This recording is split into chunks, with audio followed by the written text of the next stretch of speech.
When I moved into this apartment, I expected to finally get out of the downward spiral I was in. I couldn't take care of myself or my health anymore. I was unable to save money or last more than 3 weeks at a job without feeling tired of it, and eventually change companies. The only thing that worked even a little in my life was my relationship. My girlfriend is a very positive person who has always known how to lift me up when I needed it most. She suggested I change my scenery to help me get back on track more easily. She had the idea to choose another apartment in a city I didn't know, so I could feel the fresh air of a change of scenery. That way, I'll meet new people, I'll discover a new environment where absolutely anything is possible. Maybe even finally find the well-being I need to move forward in life. The apartment was beautiful in every way. It was located in a remote part of the city with few homes nearby. There was a terrace where I could take some time for myself and think about something other than the negativity, which had almost become omnipresent in my life. There were 2 floors, 2 bathrooms, 2 bedrooms and a kitchen, big enough to cook good meals without having to worry about where I should prepare them. Compared to our old apartment, which only had 3 rooms, it was real luxury for us. Yet, the price was really attractive. Living in a small town has drawbacks, but it's the best way to find affordable housing without financial stress. The first week was so peaceful that I found myself no longer thinking about all my problems. I was reading on the couch, cuddling the woman I love, when I heard a light knocking at the front door. My girlfriend Nora looked at me for a moment before saying, "Do you want me to go?" I placed my book on the couch's armrest. "No, don't worry, darling, I'll go." As I was walking toward the front door, an intrusive thought surprised me.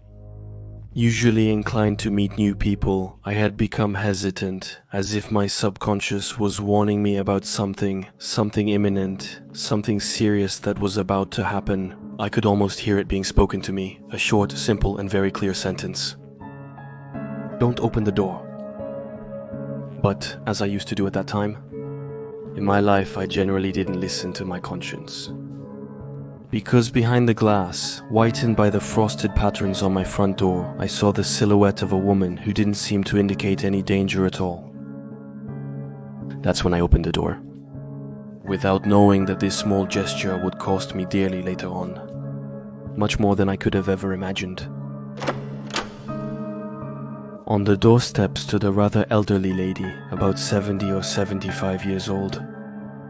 She wore a warm smile, her long grey hair falling to the middle of her back, and her deep blue eyes stared at me intently. She held a newspaper-wrapped item in her hands. She was wearing a pink floral dress that swayed gently in the morning breeze. Before I had time to say hello, she said, "My name is Catalina. I'm your next-door neighbor. You know, the little house you grizz. I brought you some cake. You like raisins, I hope." She said that while handing me the package she held. "Nice to meet you, Catalina. I'm David. You have a lovely house." I mentioned that to my friend upon our arrival as I grabbed her package. "That's really very kind of you for the cake." "Yes, I love raisins." When I grabbed the cake, I realized it was quite hard to the touch, as if it were made of very solid and sturdy wood. "It's perfect. I had it specially for you." "Thank you very much, Catalina. That's very kind of you." I hesitated briefly before finishing my sentence, but politeness overcame my subconscious. "Once again, would you like to come in? Maybe have a coffee?" "Gladly, young man." As I moved, I saw Nora's silhouette enter the hallway. "Hello, I heard behind the door, Catalina, is that right?" She said, reaching out her hand. "Nice to meet you, Nora. Your house is very beautiful." "Oh yes, your husband told me when we introduced ourselves. That's very kind. I care about it a lot, you know.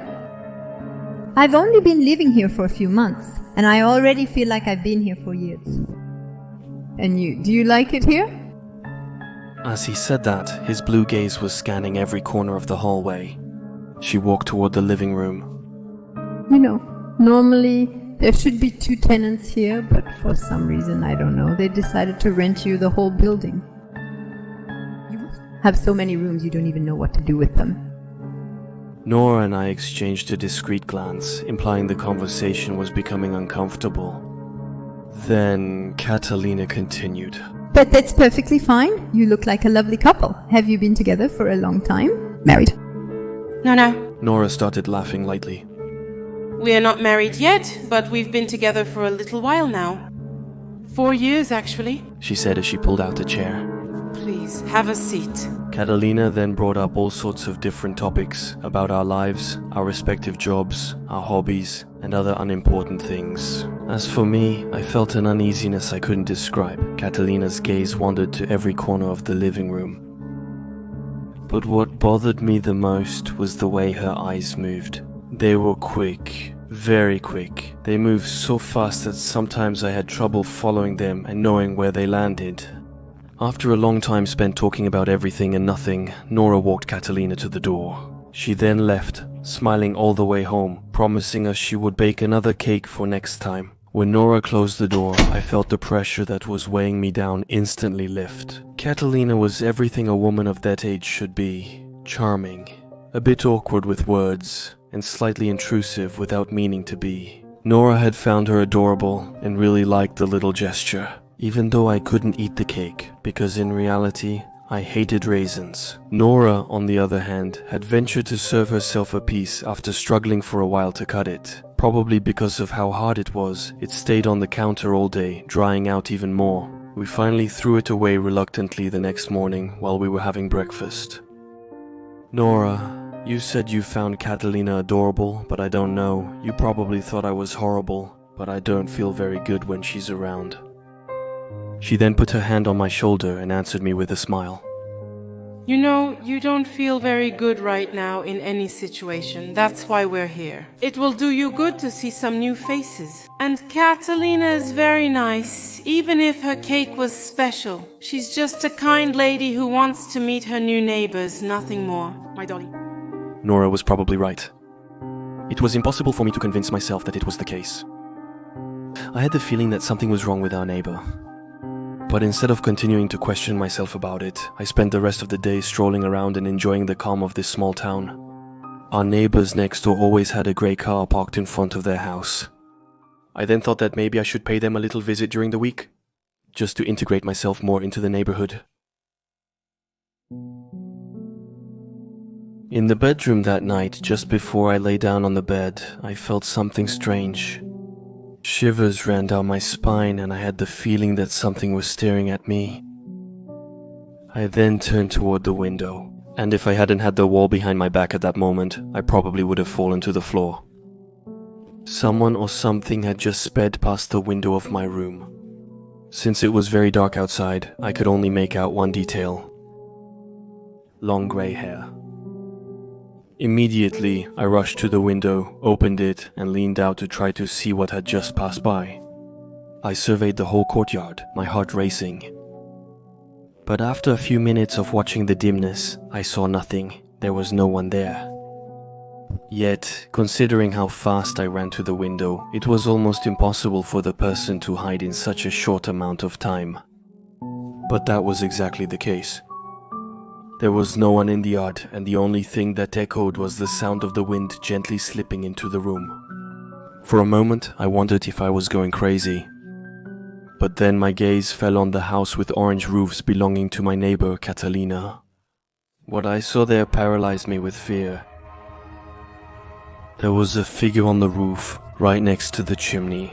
It was standing perfectly straight and seemed to be turning toward my house. Her long hair was floating and waving over her shoulder. Since it was very dark outside, I only noticed one other thing that struck me with terror. Her fingers, they were long, very long, and ended in points. They were shaped like giant spider legs. Sorry? I had rarely hurt my head as badly as I did at that moment, having hit it hard against the window's rolling shutter. Quick, come see, they're watching.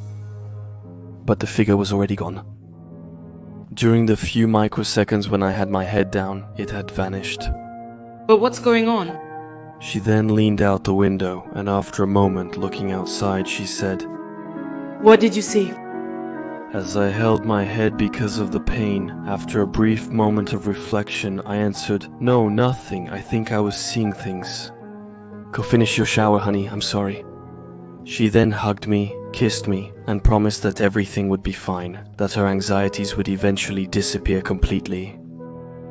I had never experienced visual hallucinations, despite my severe anxiety. And even though everything suggested that it was one, I didn't believe it. But I didn't want to scare Nora, because the person I saw at the window, then on the roof, was real. Catalina, I was certain of it. As you can imagine, I slept very badly that night. The next day, I spent a good part of the day in the yard, watching Catalina's house. I was scared, because I no longer really knew what she was, nor what her intentions were. Then I had an idea to visit her in the afternoon with some equipment in my bag. As I walked toward her house, I felt like it was becoming bigger and more imposing, as if the shadow of the house was crushing me more and more. I didn't know if I was visiting a nice old lady, or if I was heading into the lair of a lurking horrible monster in the shadows. But once I got to her door, I stopped thinking. I raised my arm and knocked. I waited a moment before knocking again, but after waiting a few minutes, no one came to open the door. At the same time, I got a text from Nora asking where I was. She told me she wanted to come home from work because she wasn't feeling very well. Worry began to consume me, as Nora's health was paramount. So I asked her to come home, that I would be there to take care of her. Then I noticed that the window of Catalina's house was slightly open. I approached it discreetly and looked inside the room. The first thing that struck me was a putrid and foul smell that filled the whole room. It was so strong that it almost burned my eyes, so I covered my nose and mouth with my hand. I then scanned the room in front of me. Everything was very dusty. The furniture, the floor, and the greasy, dirty walls, stained by age, made me feel nauseous. The table was completely empty, nothing was on it. The fridge door was slightly ajar, which probably explained the putrid smell coming from the room. In the sink, there were a lot of dirty kitchen utensils, mostly pots, and 2 or 3 pans covered with dark grainy substances. I could very well have turned around and gone back home, forgotten everything I had seen, and never tried to approach her place again. But I had another idea in mind. That's actually why I had brought some equipment. I came in through the window, making sure no one saw me do it. And after a few seconds struggling to get inside, I finally made it. And it was only when my feet touched the floor of the room that I noticed how dark and damp it was. The smell of carrion was even stronger there, and seeing all that filth only added to my feeling of unease and disgust. I had to be quick, so I immediately took out my 2 GoPros. I walked over to the fridge and set one up behind a big cookbook that looked like it had never really been used. With much hesitation, I entered the next room, barely able to see anything. The hallway didn't have any windows, which, by the way, made the room I had just left seem very bright, by comparison.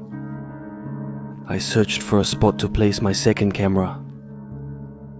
Luckily, this one had night vision, so the darkness of the hallway wouldn't be a problem for it. I found what looked like a dusty bookshelf, and after a moment spent examining it. I found the perfect place to hide my second camera. Just behind it, a small clock placed on top of the bookshelf. Without waiting, I retraced my steps and walked toward the window I had entered through. I felt something rather heavy hit my shoulder, but it was impossible for me to know what it was. It might have been a long coat or grocery bags hanging on the wall. It was impossible for me to know. The room was so dark that I could barely see where I was walking, and the faint light from the next room kept me from properly adjusting to the darkness. Once back in the kitchen, I stood right in front of the window I had come in through. And, as I placed my hand on its sill, I noticed a small container to my left, near the sink, which held what looked like small raisins. What caught my attention the most was what was right behind the dish, a box of sleeping pills. Before I had time to react to that, I heard small noises coming from the hallway. Someone was coming down the stairs. I tried to get out as quickly as possible, but something slimy made me slip, and I would have fallen to the floor if I hadn't grabbed onto the window ledge. A quick glance allowed me to see that it was some kind of thick green liquid, and there were clumps of hair in it. I held back from vomiting and almost threw myself outside as the footsteps started to approach my position. I fell onto the grass outside, and without waiting, I got up and ran as fast as I could back to the apartment. When I got home, I was out of breath, but reassured. I wasn't absolutely sure that she hadn't noticed me, but at least I had probably managed to place the cameras inside her place without her seeing it. I then sat down in front of the PC, and I activated the cameras remotely. The second camera likely malfunctioned as its focus wasn't functioning correctly. Everything was perfectly blurry, even though the night vision seemed to work. As for the first one, it was working perfectly. In the kitchen near the window was Catalina. She was looking out as if she was searching for someone, which then confirmed my suspicions. She probably heard me leaving her house. After a moment looking through it, she closed it and turned around. She then started to do something very strange. Catalina was slowly walking around the table. It was as if she was pacing to think, but with her arms hanging loosely and her clear, deep gaze completely empty. Then she stopped in front of the fridge and pulled the door open. The sight I saw then confirmed to me that the terrible smell coming from her place was probably coming from there. I couldn't see inside it, but I saw Catalina come out of it. A slice of what looked like meat, blackened by time, with pieces of flesh falling off and crashing onto the floor. Then, without waiting, not far in front of the camera, she opened her mouth to eat. The shock nearly made me fall off my chair because her mouth, or rather I should say her maw, opened in a macabre tear. The sound was so loud in my headphones, I nearly removed them. I say more, because sharp curved teeth were sticking out of her black bloody gums. With every piece she swallowed, I noticed more and more that her mouth was big, way too big to be human. Her lower jaw seemed to have trouble staying in place and looked completely dislocated as she chewed slowly. I was horrified by what I was seeing. My neighbor wasn't human, but even worse, I had no idea what she was. She put the rest of the meat inside the fridge and, with a strange and awkward movement, walked toward the hallway. Her legs trembled oddly, as though manipulated by an unseen puppeteer. And slowly, she slipped into the darkness of the other room. I switched cameras, hoping that this time she had managed to get on pointer. At first that wasn't the case. The image still looked just as blurry, but when she slammed the door shut behind her, the hallway was plunged into total darkness. And finally the camera managed to focus. And that's when I almost fainted. I was ready to see anything, absolutely anything, but not that. It wasn't a big jacket, or food supplies that I bumped into when I came out of the hallway. They were actually two huge cocoons, and inside them were two people, two adults. Their faces were perfectly visible. They seemed frozen in a grimace of pain and absolute terror. Catalina then placed her hand on one of them, and her fingers started to grow until they reached the same size as when she was on the roof of the house. Then, the next moment, she deeply pushed her fingers into one of the cocoons to pull the corpse inside toward her. I couldn't hold back and I threw up right in front of the computer, without waiting to recover from my emotions. I ran as fast as I could to my phone, and I dialed the police number. With a trembling voice, I struggled to explain why I called. So, I simply told them that they absolutely had to come here. That I was likely in danger since the neighbor next door had gone mad and attempted to attack me. Telling them the truth would have earned me a one-way ticket to a psychiatric hospital. So I preferred to wait for them to arrive before saying anything else. As I waited for them, pacing back and forth, I started to feel panic overwhelming me. I had to keep an eye on the creature before I got the urge to come to my house and attack me. But when I looked at the two cameras, it wasn't on either of them. I quickly rushed to the windows to close all the shutters. Once that was done, I went to the bedroom and quickly closed the very last shutter. That's when I saw her in my yard. She was crawling on all fours with unnatural speed, and every movement made all her joints crack. Her arms and legs were horribly long and even seemed to be covered in thick fur. She lifted her head in my direction, and that's when I noticed her horrible eyes. She had multiple pupils, unlike any human being. With trembling hands, I hurried to pull the shutter, but I immediately felt resistance. In a matter of seconds, she had gone from the courtyard to the second floor of the apartment and was firmly holding the shutter I was trying to close. I could hear her deep, grating groans from behind the wooden slats. And her strength was so great that I had to use the wall and my feet to pull harder. Afterwards, he tried to close the metal shutter frame again. But even then, I felt like I was going to let go. And just when I was about to give up, someone knocked firmly on the door. Honey, it's locked. Is everything okay? I fell backward, straight onto my back. The window shutter was no longer secured. The thing had vanished completely. With my heart pounding, I put mine in and ran as fast as I could, and to quickly dash down all the steps. When I opened the door, I saw Nora, who immediately jumped into my arms. But damn, what's going on? Why are the police in front of Catalina's house? I was too traumatized by the experience to answer him. A moment later, a police officer came to me and we talked for a long time in the living room. I'll spare you that long conversation, which clearly didn't lead to much. The police officers searched Catalina's houses after noticing that the front door was wide open. They didn't find anything at all. No body, no traces of blood, not even Catalina. My statement almost got me committed, so I quickly gave up on telling the truth. Only Nora knew everything, but even she had a hard time believing me. But that was understandable. The only clue she had was the very existence of Catalina, who had completely disappeared from the city after that. I couldn't do anything more than tell her what I had seen, and I couldn't force her to believe me either. In any case, she supported me, and that was the most important thing for me at the moment. I have never seen Catalina again since that event. And later, when I looked into her house, I noticed that it had never belonged to her. And that the two cocoons in which the two corpses were found were probably the current owners of the house. I'm unsure if the police are investigating their disappearance, but I expect they may question me extensively in the coming days. One thing is certain, after these horrible events, I won't let myself be fooled a second time. Catalina tried every possible way to lure us into her web, and she almost succeeded.